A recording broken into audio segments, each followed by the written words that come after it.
జీవితం చాలా విలువైనది. మద్యం సేవించి వాహనాలు నడపటం కారణంగా మీతో పాటు పాదచారులు, ఇతర వాహనదారులు ఇబ్బందులు పడుతున్నారని ట్రాఫిక్ ఏసీపీ సత్యనారాయణ పేర్కొన్నారు. కుటుంబ సభ్యుల క్షేమం కోరి మద్యం సేవించి వాహనాలు నడపవద్దని అన్నారు.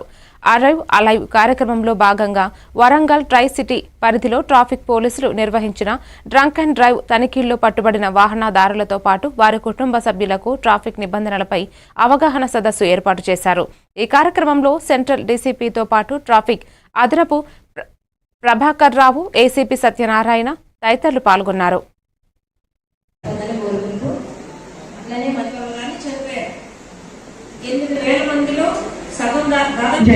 నేను భారతదేశ పౌరుడిగా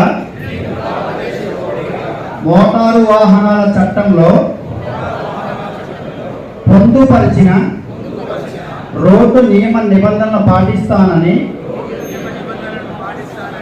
ఇతరులకు శ్రేయస్సుని, తోటి రోడ్డు వినియోగదారులను గౌరవిస్తానని, రోడ్డు ప్రమాదాలు జరగకుండా